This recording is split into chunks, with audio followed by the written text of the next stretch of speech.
আজ আমি আপনাদের দোকানের মতন মুচমুচে খাস্তা নিমকির রেসিপি বানানো দেখাবো। নিমকির রেসিপিটা শেষ পর্যন্ত দেখার জন্য আপনাদের কাছে অনুরোধ রইল। নমস্কার, আমি রুমি, আপনাদের সবাইকে আবারও একটা দারুণ স্বাদের রেসিপিতে স্বাগত।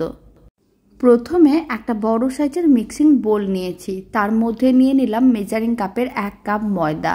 এখানে 200 গ্রাম ময়দা আছে, আর ছোট চা চামচের হাফ চামচের মতন লবণ দিলাম, আর দিয়ে দিচ্ছি চা চামচের 3 ভাগের 1 ভাগ কালো জিরে। অল্প একটু জোয়ান নিয়েছি 4 ভাগের 1 ভাগ। আর জোয়ান দেওয়ার সময় সব সময় হাতে এইভাবে একটু ম্যাশ করে দিতে হবে, এতে খুব সুন্দর একটা সেন্ট বেরোনো শুরু করে দেয়, এতে খেতেও ভালো লাগে। এখন আমি দিয়ে দিচ্ছি বড় চামচের 3 চামচের মতন সাদা তেল। তেলটা একটু বেশি করে দিতে হবে, আর সমস্ত শুকনো উপকরণগুলো খুব ভালো করে মিশিয়ে নিতে হবে। ময়দায় এইভাবে 2 থেকে 3 মিনিট খুব ভালো করে ময়ম দিয়ে দিতে হবে। প্রায় 3 মিনিট খুব ভালো করে ময়ম দেওয়া হয়ে গেছে। এখন কিছুটা মিশ্রণ হাতের মুঠোর মধ্যে নিয়ে দেখে নিতে হবে। যদি এইভাবে দলা পাকিয়ে যায় তার মানে বুঝে নিতে হবে খুব সুন্দর করে ময়ম দেওয়া হয়ে গেছে। এবার অল্প অল্প জল দিয়ে একটা ডো রেডি করতে হবে। এখানে আমি রুম টেম্পারেচারের জলই ব্যবহার করেছি, কোনো রকম ঠান্ডা বা গরম জল নিইনি। আর অল্প অল্প জল দিয়েই ডোটা রেডি করতে হবে। ডোটা খুব বেশি টাইট বা খুব বেশি নরম করে বানানো যাবে না। রুটি বা পরোটা করার জন্য ডোটা ঠিক যেরকমই রেডি করি সেরকম করেই ডোটা রেডি করতে হবে। প্রায় 2 মিনিটের মতন সময় প্রয়োজন পড়েছিল, ডোটা রেডি হয়ে গেছে। এবার অল্প একটু কর্নফ্লাওয়ার নিয়েছি, আপনারা চাইলে ময়দাও নিতে পারেন। এবার কর্নফ্লাওয়ারটা কিচেন স্ল্যাবের উপরে ভালো করে ছড়িয়ে নিতে হবে। আর যে ডোটা রেডি করে নিয়েছিলাম সেই ডোটাকে নিয়ে এইভাবে একটু প্রেস করে চ্যাপটা করে নিতে হবে। আবারও সামান্য পরিমাণ কর্নফ্লাওয়ার নিয়ে ছড়িয়ে নিলাম, এতে খুব সুন্দরভাবে বেলা হবে। আর রুটিটা বেলনের গায়ে আটকে যাবে না, তাই এইভাবে অল্প একটু কর্নফ্লাওয়ার বা ময়দা ছড়িয়ে লেচিটাকে বড় করে বেলে নিতে হবে। এইভাবে একটা বড় রুটির মতন করে বেলে নিয়েছিলাম। এখন একটা ছুরি নিয়ে নেব।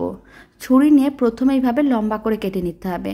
এখানে আমি নিমকিগুলোকে একটু বড় সাইজের বানাচ্ছি, তবে আপনারা চাইলে আর একটু ছোট করেও বানাতে পারেন, চাইলে আর একটু বড় করেও বানাতে পারেন। আপনারা আপনাদের পছন্দ মতন যে কোনো শেপেই রেডি করতে পারেন।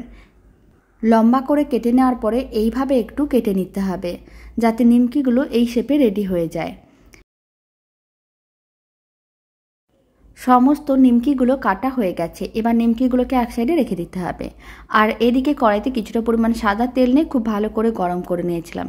ফ্লেমটা মিডিয়াম টু লোতেই আছে। এবার বেশ কয়েকটা নিমকি গরম তেলের মধ্যে দিয়ে দিতে হবে। সমস্তগুলো একসঙ্গে দেওয়া যাবে না, আর মিডিয়াম টু লো ফ্লেমেই ভাজতে হবে। হাই ফ্লেমে ভাজা যাবে না, তাহলে অনেক তাড়াতাড়ি লাল হয়ে যাবে, তবে নিমকিগুলো কাঁচা থেকে যাবে, মানে মুচমুচে আর খাস্তা হবে না।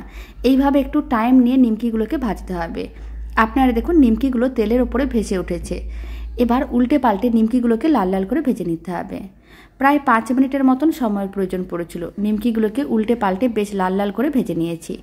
এবার তুলে এক সাইডে রেখে দিচ্ছি, আর বাকি সমস্ত নিমকিগুলোকে একইভাবে ভেজে নিতে হবে। সমস্ত নিমকিগুলো ভেজে নেওয়ার পরে এখন একটা প্লেটের মধ্যে সার্ভ করে নিচ্ছি। এবার নিমকিগুলো ভেঙেও দেখিয়ে দিচ্ছি কতটা মুচমুচে আর খাস্তা হয়েছে। আর এই রেসিপিটা ভালো লেগে থাকলে আপনারা যদি ফেসবুক থেকে রেসিপিটা দেখছেন, পেজটিকে ফলো করে নেওয়ার অনুরোধ রইল। ইউটিউব থেকে দেখলে চ্যানেলটি সাবস্ক্রাইব করে নেওয়ার অনুরোধ রইল। তো চলুন, ভিডিওটা আমি এখানে শেষ করছি। আপনারা সবাই ভালো থাকবেন, সুস্থ থাকবেন। আপনাদের সঙ্গে আবার নতুন রেসিপি নিয়ে দেখা হচ্ছে।